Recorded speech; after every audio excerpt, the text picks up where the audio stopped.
Imanku tetap teguh di dalam Yesus.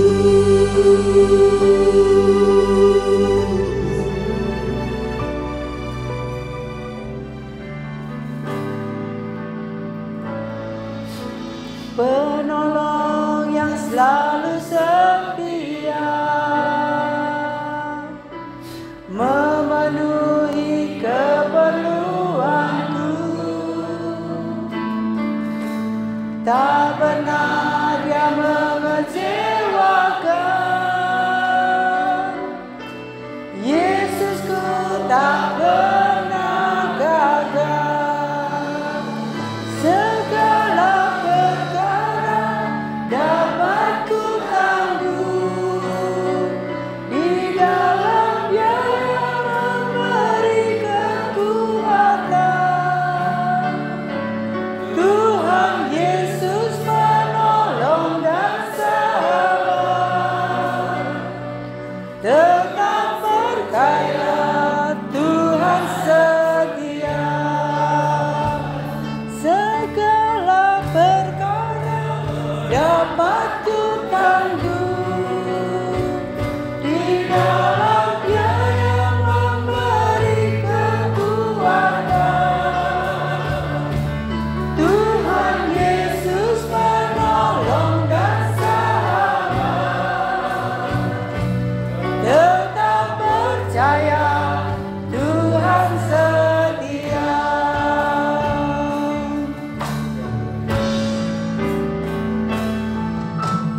Penolong yang selalu setia, memenuhi keperluanmu. Haleluya. Tak pernah Dia mengecewakan. Yesusku tidak pernah gagal. Yesusku tak pernah gagal.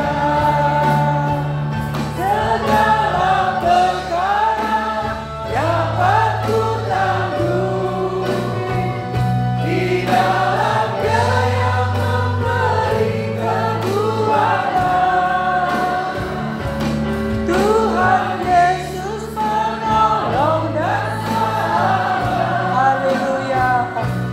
Tetap percaya Tuhan setia. Katakan, segala perkara dapat ku tanggung. Haleluya. Di dalam Dia yang memberi kekuatan. Oh benar Tuhan, Engkaulah yang memberi kekuatan kepada kami. Haleluya. Dan sahabat, tetap percaya Tuhan setia. Tetap percaya Tuhan setia. Tetap percaya Tuhan setia. Kami berikan waktu ke depan kepada hambanya Pendeta Yohanes.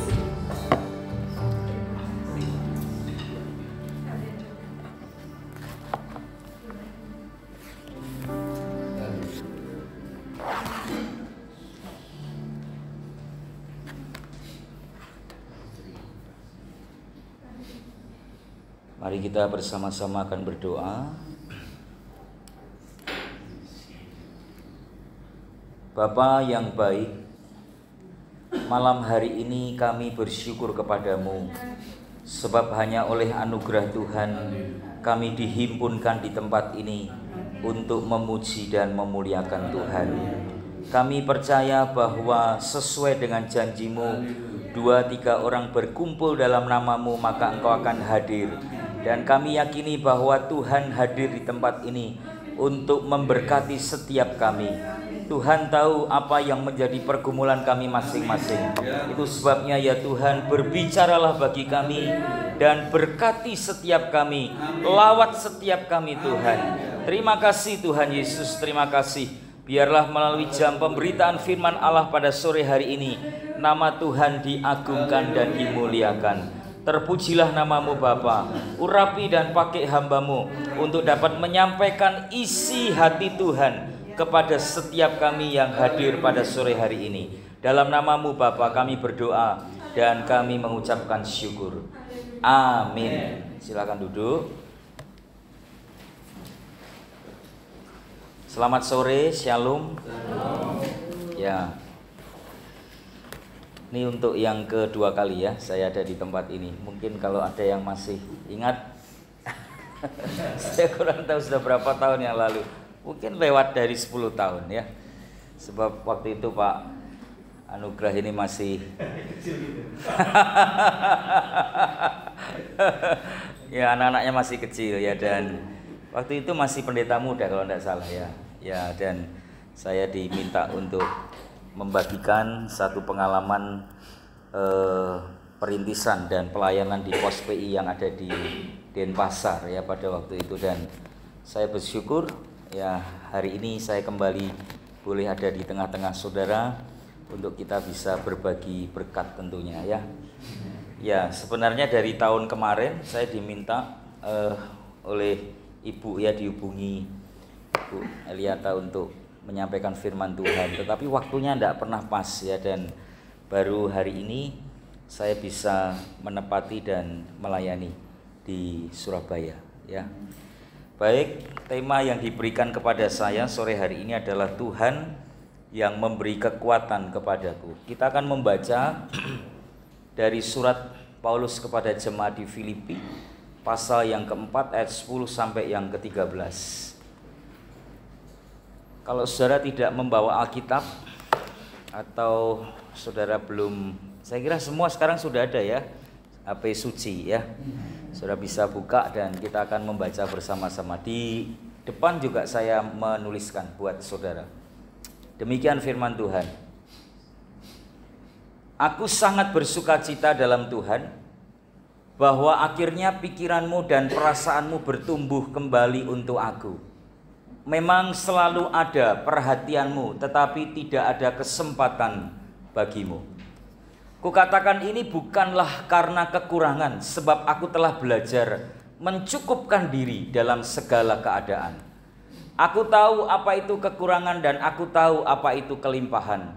Dalam segala hal dan dalam segala perkara, tidak ada sesuatu yang merupakan rahasia bagiku, baik dalam hal kenyang maupun dalam hal kelaparan, baik dalam hal kelimpahan maupun dalam hal kekurangan. Segala perkara dapat kutanggung di dalam Dia yang memberi kekuatan kepadaku. Bapak Ibu jemaat yang dikasihi Tuhan, di tahun 2006 kira-kira kalau saudara rajin mengikuti acara sinetron di TV ya, barangkali saudara pernah melihat tayangan yang berjudul Buku Harian Naila ya. Ini sempat boom dan viral waktu itu karena tokohnya menarik, ceritanya juga menarik, dan sesungguhnya cerita ini diadaptasi dari cerita dari Jepang di tahun 2005, sebelum 1 tahun tepat sebelum ditayangkan di stasiun TV swasta di Indonesia, sudah beredar di Jepang kira-kira tahun 2005. Di Jepang video atau sinetron itu sendiri berjudul One Liter Tear atau One Liter no Namida, 1 liter mata air atau 1 liter air mata ya, maksudnya begitu.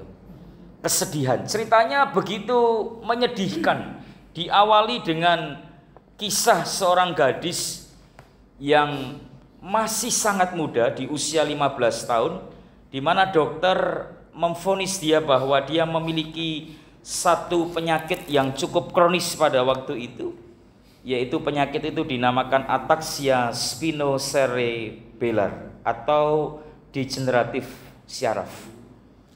Itu degeneratif itu berarti penuaan dini ya, penuaan dini terhadap susunan syarafnya, dan setiap mereka yang menderita ini biasanya diserang di otak kecil bagian belakang itu, dan kemudian melumpuhkan seluruh kegiatan kehidupan dari orang itu, sehingga di usia muda yang tadinya tokoh yang bernama Naila ini begitu ideal, Sebab gadis ini punya potensi yang begitu luar biasa, cerdas, ya, dan dia punya profil yang cukup menarik.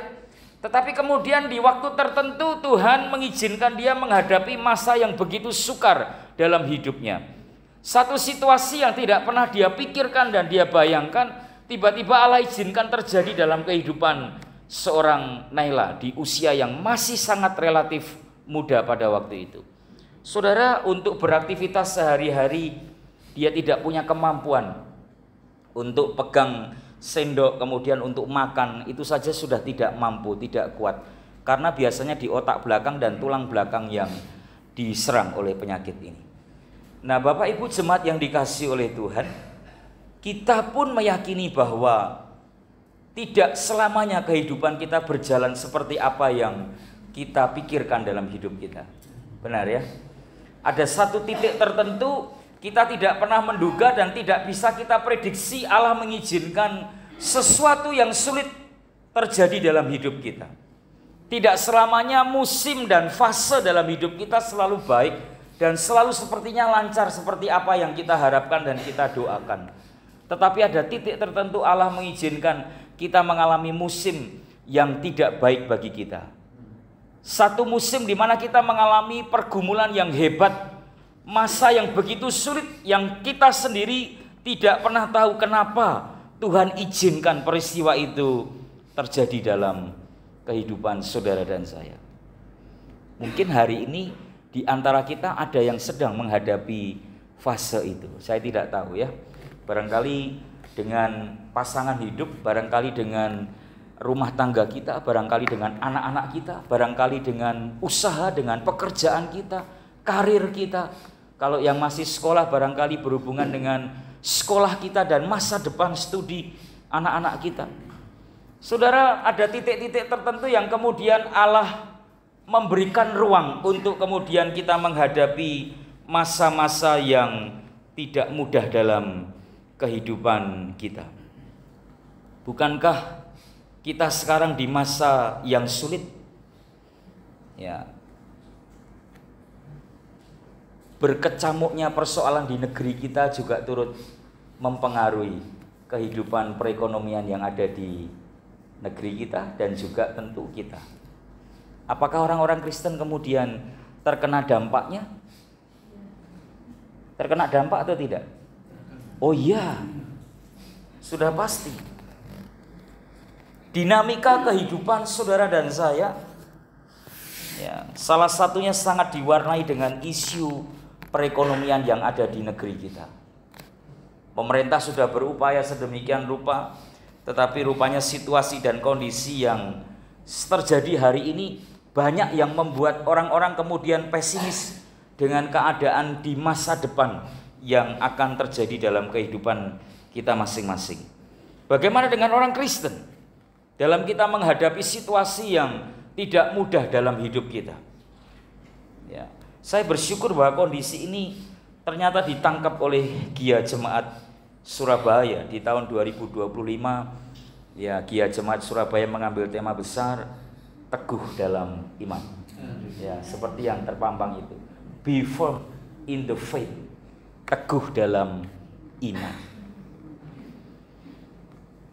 Tema yang saya kira kalau kita pelajari dan kita gali bagian-bagian firman yang saudara ikuti dalam 1 tahun ini akan pasti memberikan kekuatan dalam hidup saudara.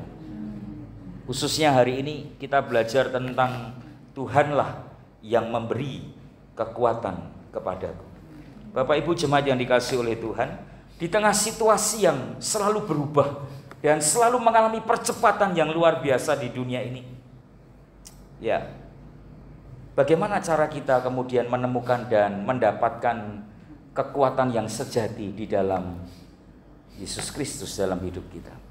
Melalui firman Tuhan ini kita akan belajar beberapa hal penting yang Paulus ajarkan kepada kita untuk kita menemukan dan mengalami kekuatan yang sejati yang Allah karuniakan dalam setiap kehidupan saudara dan saya.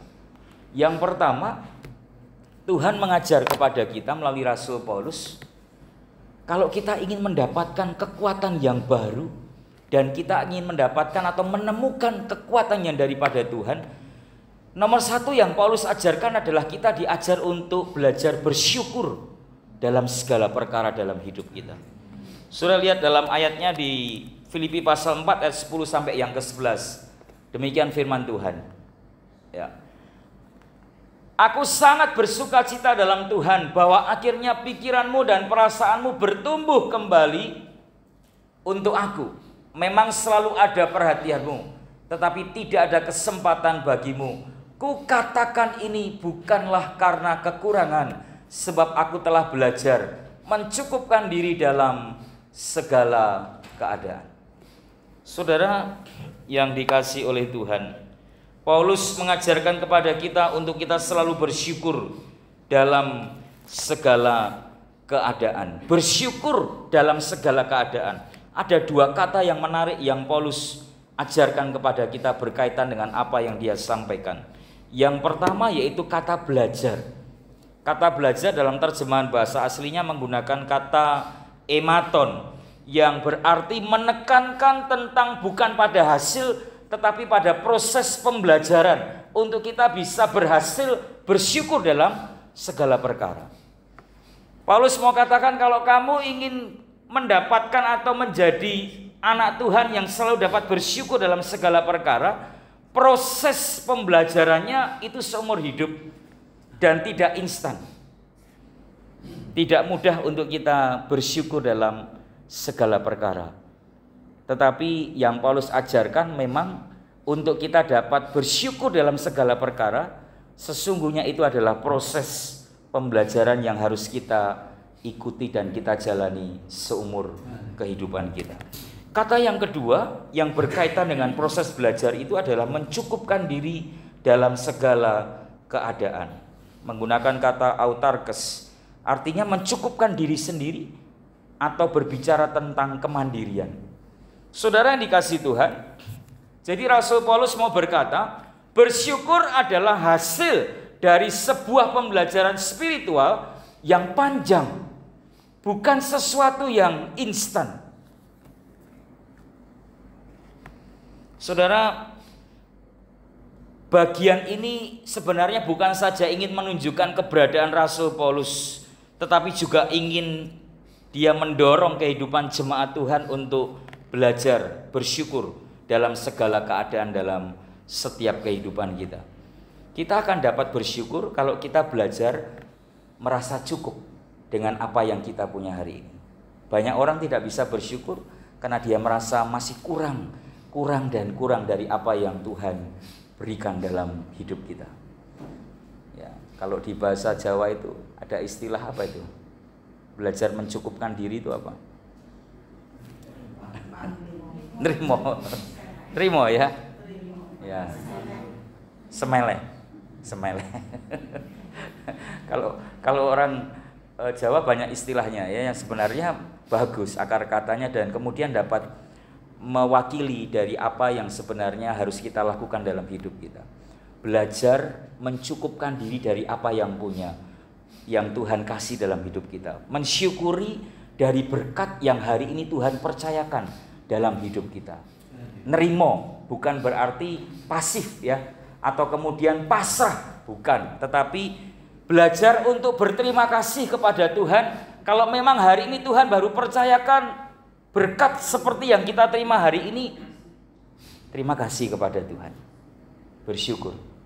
Saudara akan dapat mudah mensyukuri atas apa yang Tuhan kasih dalam kehidupan kita. Tetapi kalau kemudian kita selalu menuntut dan merasa kurang dari apa yang Tuhan berkati dalam hidup kita, sulit untuk kita bisa mengucap syukur kepada Tuhan.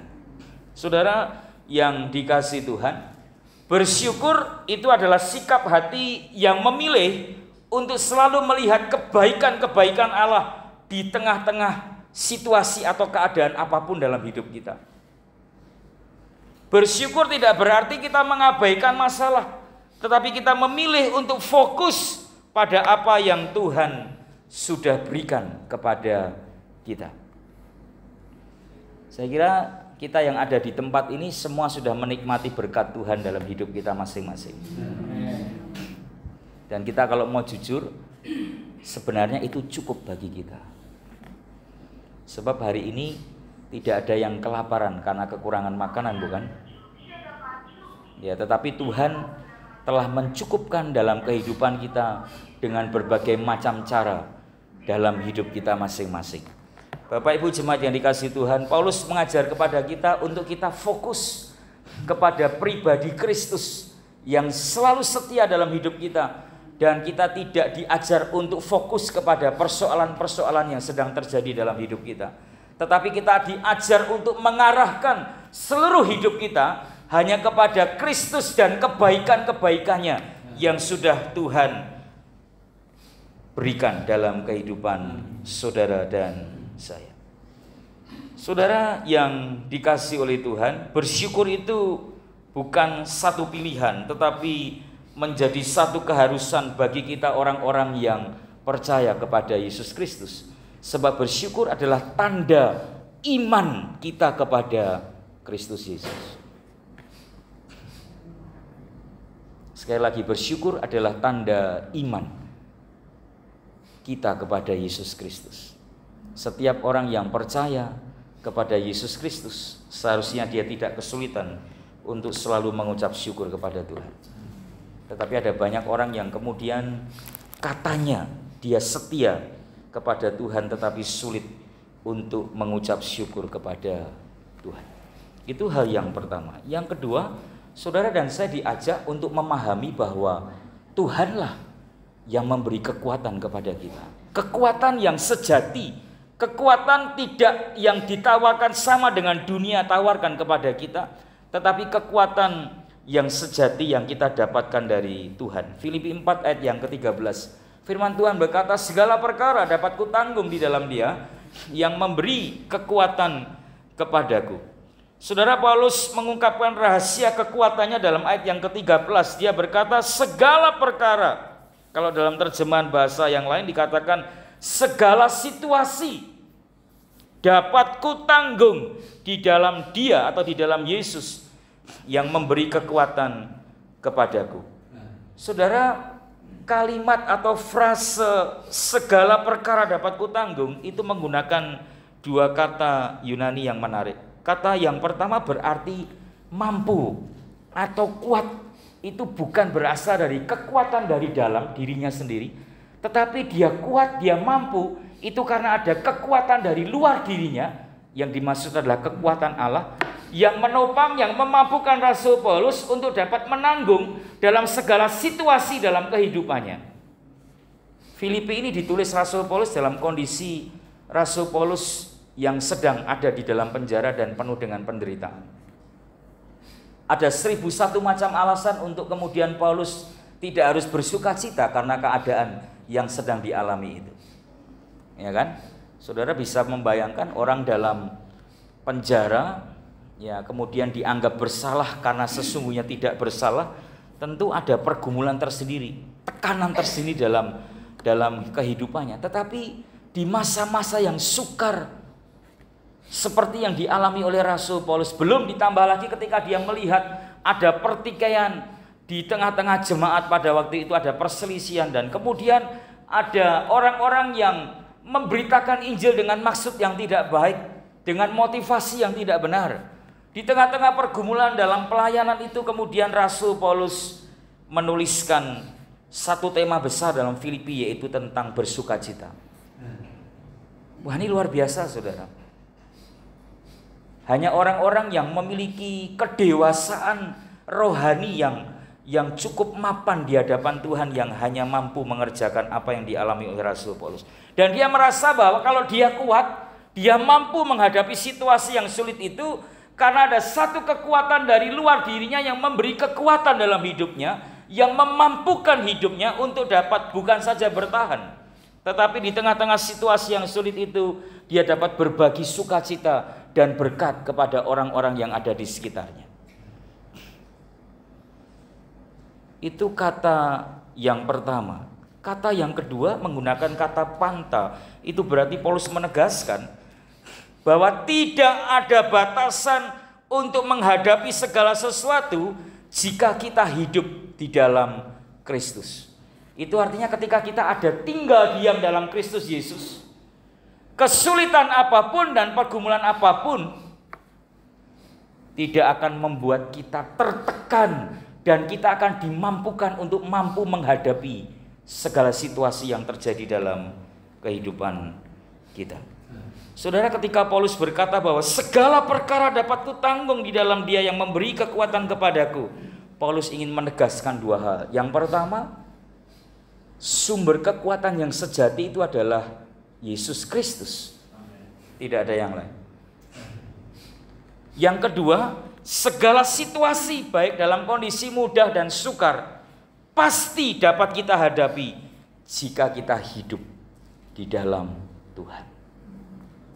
Ini yang menjadi persoalan ketika orang menghadapi tekanan dan persoalan, seringkali orang justru meninggalkan Tuhan. Ini yang terbalik.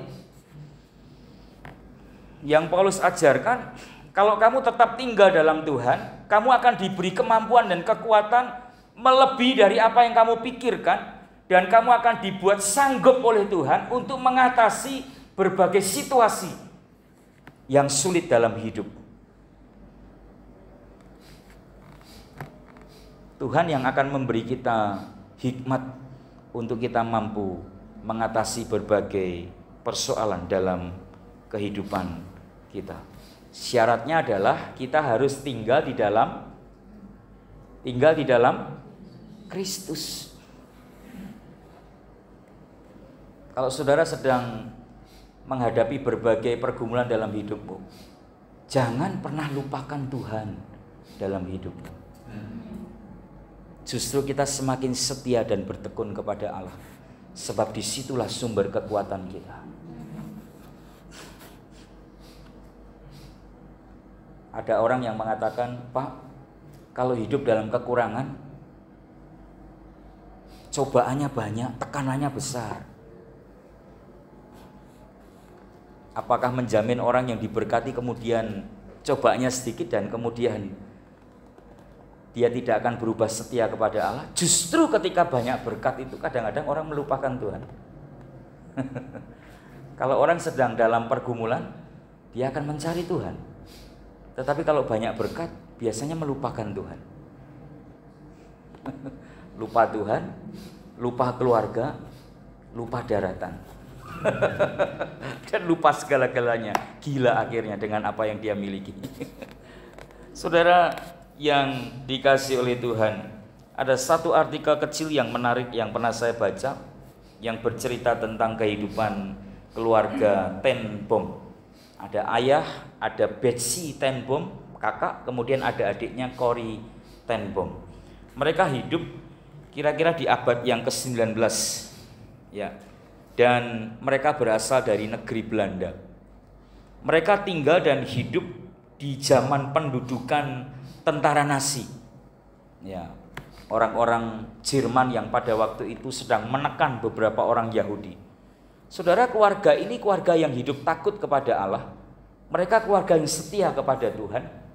Mereka keluarga yang memiliki relationship, hubungan pribadi dengan Tuhan yang begitu harmonis dalam hidup mereka.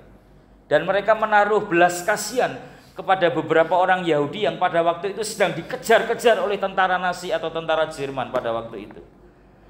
Ya, mereka memberanikan diri untuk menyembunyikan beberapa orang Yahudi ini di tempat tinggalnya. Dan itu berlangsung beberapa waktu sampai kemudian ada teman mereka mengkhianati dan melaporkan itu kepada tentara Nazi. Dan kemudian ditangkaplah satu keluarga itu. Dan kemudian harus menghadapi siksaan pagi, siang, sore, malam dalam hidup mereka.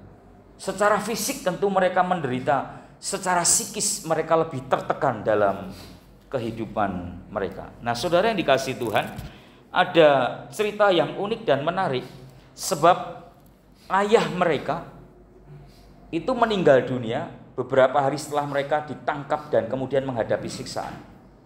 Tinggallah dua orang kakak beradik, Betsy Ten Boom dan Corrie Ten Boom ini. Satu ketika sang kakak memberi nasihat kepada adiknya, jangan lupa berdoa, jangan lupa untuk tetap mengampuni orang-orang yang telah menyakiti dalam kehidupan kita.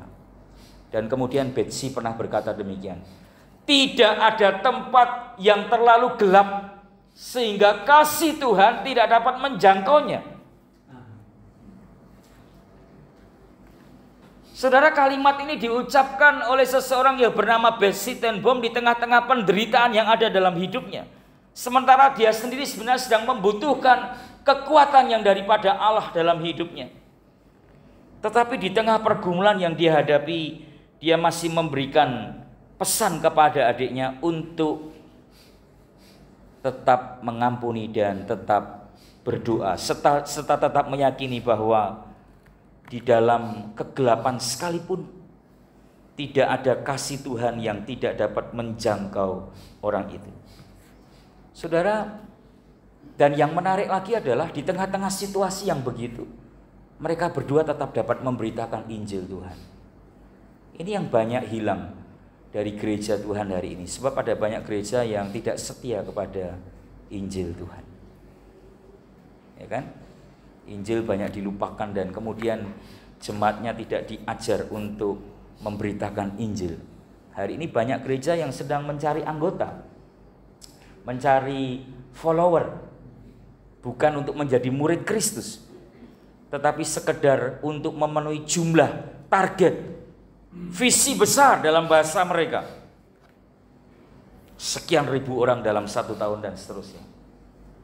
Ya, tetapi tidak memberitakan Injil, tetapi melalui mengajak ya, dari gereja lain untuk kemudian masuk untuk menjadi anggota dalam persekutuan mereka. Apakah itu yang diajarkan Tuhan? Tentu tidak. Tuhan mengajar untuk kita memberitakan Injil, memberitakan kasih dan pengorbanan Kristus kepada orang-orang yang masih hidup di luar anugerah Tuhan. Dan orang-orang itu ada di sekitar kita. Begitu kita keluar dari gereja ini, kita ketemu dengan orang-orang yang masih hidup di luar Tuhan. Betul ya? Dan mereka membutuhkan Injil. Saudara, Betsy memberikan pesan kepada Cory. Kita harus memberitahu orang-orang bahwa tidak ada penderitaan yang terlalu besar untuk kasih Tuhan. Bapak Ibu jemaat yang dikasihi Tuhan, setelah Betsy mengatakan ini, dalam beberapa waktu kemudian dia dipanggil Tuhan karena kondisi fisiknya semakin memburuk dan dia meninggal dalam kondisi percaya kepada Yesus Kristus. Tinggal Cory, adiknya yang paling kecil ini. Dalam perjalanan hidupnya dia dipenjara, kemudian Tuhan mengizinkan dia mengalami pembebasan bersyarat.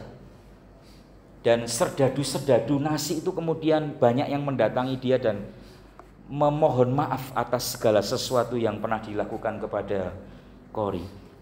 Dan Cory hanya bisa berkata, "Ya, saya mengampuni kamu, saudara, dengan kasih Tuhan."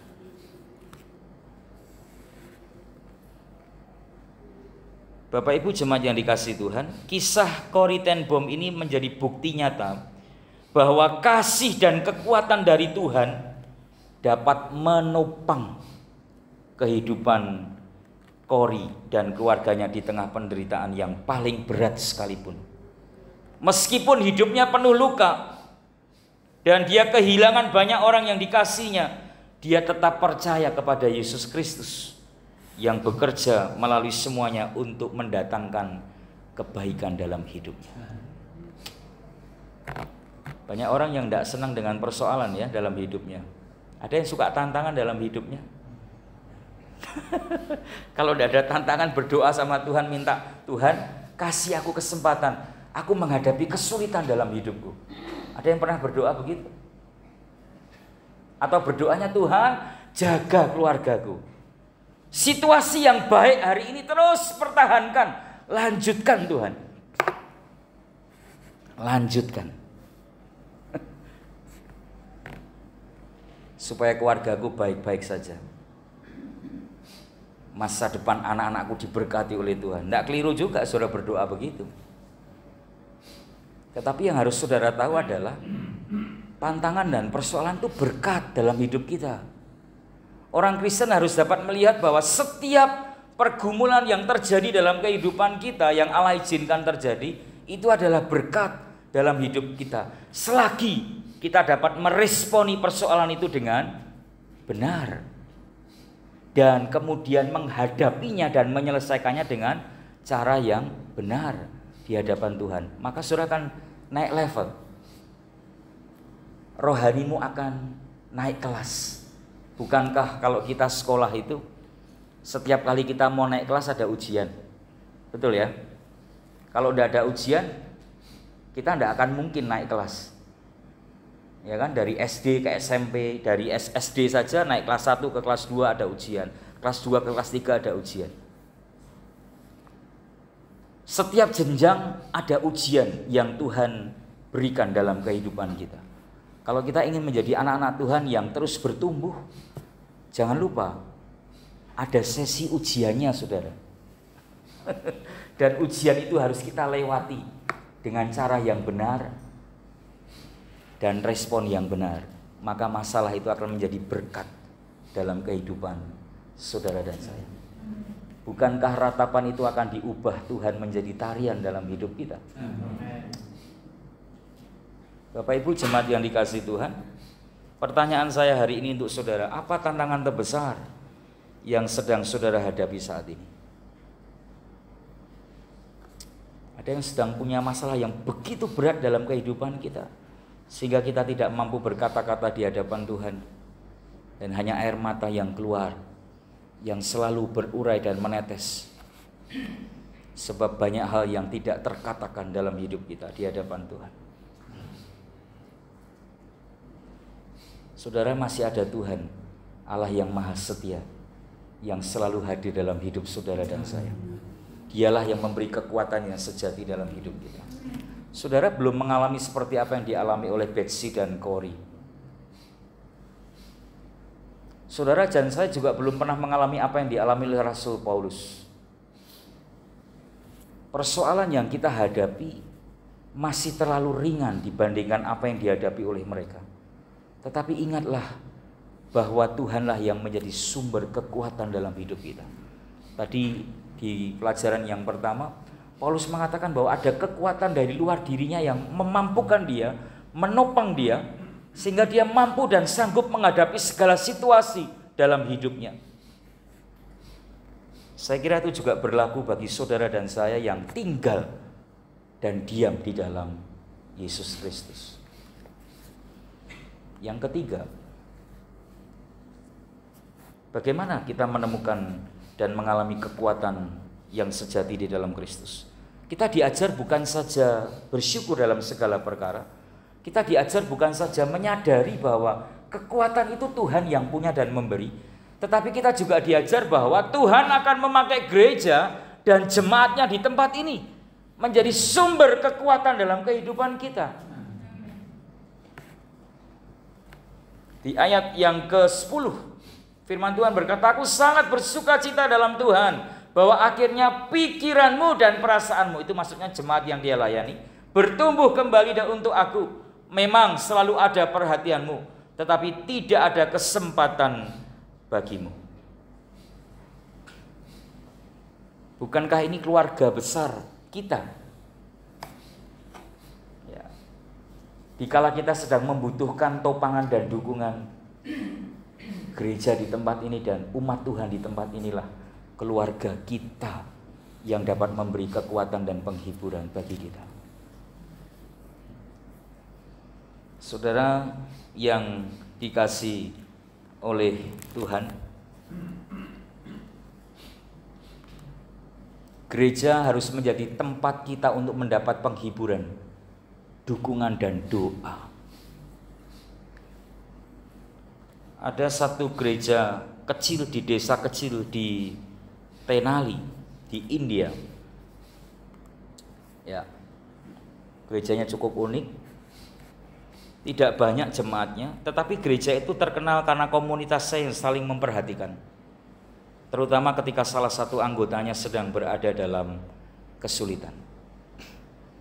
Gereja itu akan menjadi kuat bukan saja kalau punya uang yang banyak. Banyak orang berpikir, wah, gereja di sana mah kuat karena uangnya banyak. Sementara gereja kita kecil. Untuk kita membutuhkan segala sesuatu kita harus berdoa, berpuasa dan meminta daripada Tuhan. Bukan soal itu, saudara. Tetapi kalau masing-masing anggotanya kita hidup sehati sepikir, rukun, harmonis, wah itu menjadi kekuatan yang luar biasa. Satu yang sakit, yang lain merasakan sakit. Satu sedang hidup dalam pergumulan, yang lain juga ikut turut merasakan pergumulan itu. Bukankah itu yang terjadi di jemaat mula-mula? Kisah Rasul pasal yang ke-2 ayat 41 sampai 47. Segala sesuatu yang dimiliki mereka itu milik bersama. Bukan berarti ini paham komunis, ya milik satu milik bersama, bukan. Artinya mereka siap untuk berbagi.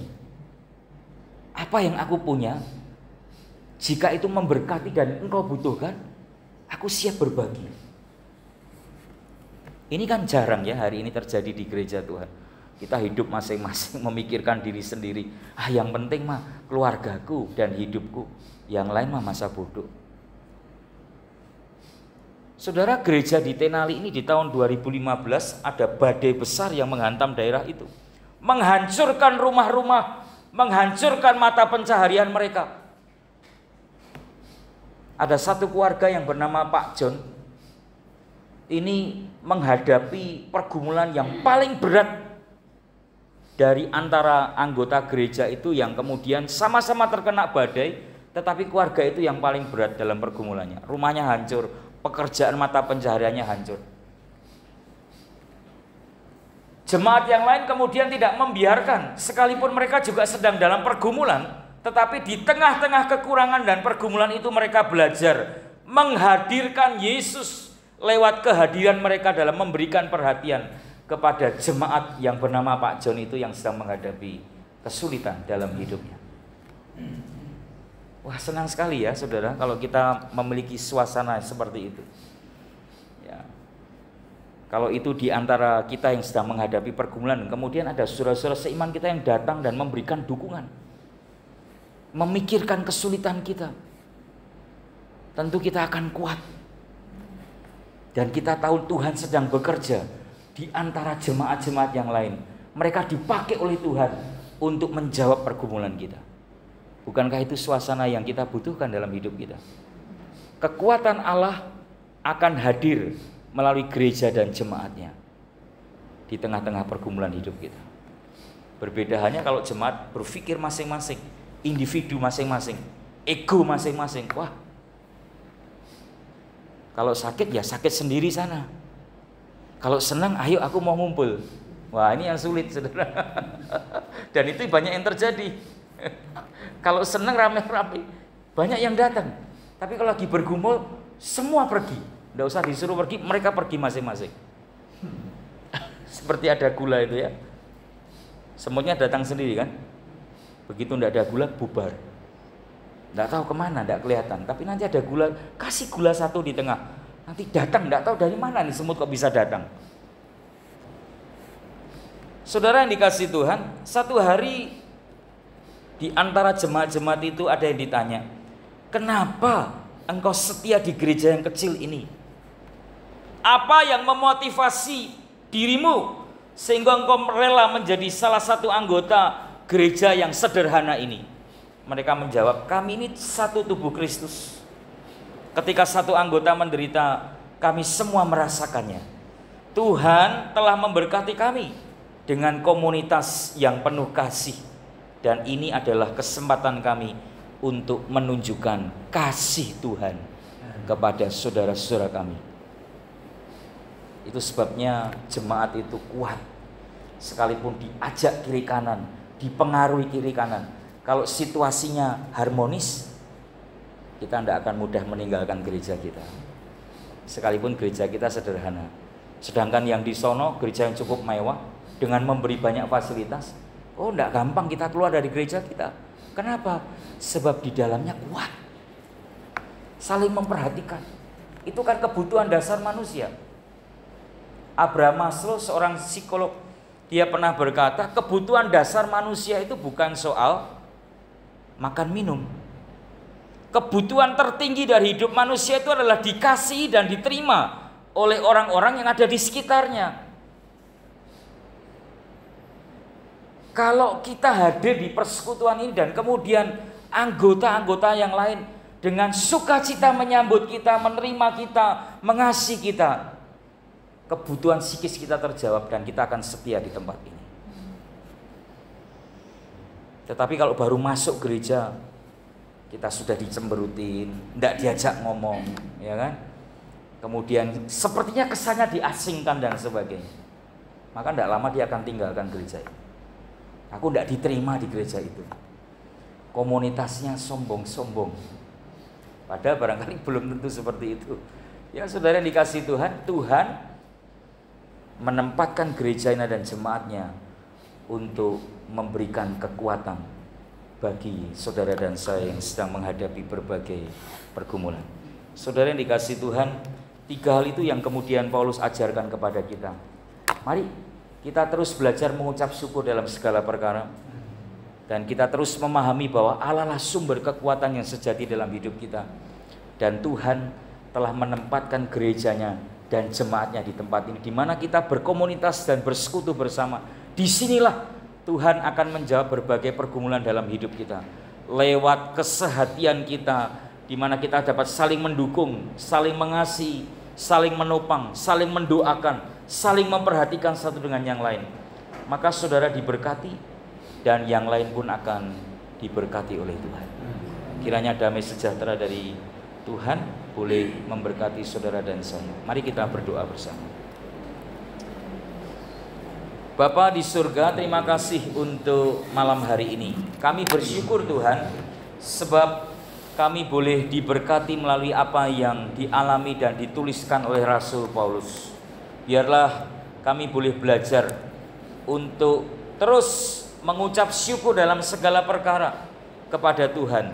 Sebab itulah cara untuk kami dapat menemukan dan mengalami kekuatan yang sejati yang daripada Tuhan. Ketika kami masuk dalam masa-masa yang sukar dalam hidup kami, kami pun diajar bahwa kami memiliki sumber kekuatan yang sejati, yaitu Yesus Kristus dalam hidup kami. Bagi kami, Engkaulah harta kami yang sesungguhnya. Memiliki Yesus itu cukup bagi kami Tuhan. Terima kasih Tuhan Yesus, terima kasih. Dan ajar bagi kami untuk kami juga menyadari bahwa gereja di tempat ini, jemaat-jemaat yang ada di tempat ini, boleh Tuhan pakai untuk menjadi sumber dan mendatangkan sumber kekuatan bagi setiap kehidupan kami yang sedang menghadapi masa-masa yang sukar dalam hidup kami. Terima kasih Tuhan Yesus. Kami bersyukur untuk firman-Mu. Beri kemampuan bagi kami untuk hidup di dalamnya. Dan kami juga boleh belajar terus memberitakan Injil Tuhan kepada orang-orang yang ada di sekitar kami. Sehingga ada semakin banyak orang yang boleh mengenal kasih Allah. Sehingga anugerah keselamatan itu bukan hanya menjadi milik kami, tetapi juga menjadi milik banyak orang. Dan mereka pun boleh diselamatkan oleh karena anugerah Tuhan. Terima kasih Bapa untuk malam hari ini. Diberkatilah buat setiap kami yang sudah mendengar akan kebenaran firman-Mu. Dan biarlah Roh-Mu terus bekerja, memampukan kami untuk kami boleh mengerjakan apa yang kami dengar pada malam hari ini. Dan diberkatilah buat kami semua. Dalam nama-Mu kami berdoa dan kami mengucapkan syukur. Amin. Tuhan memberkati.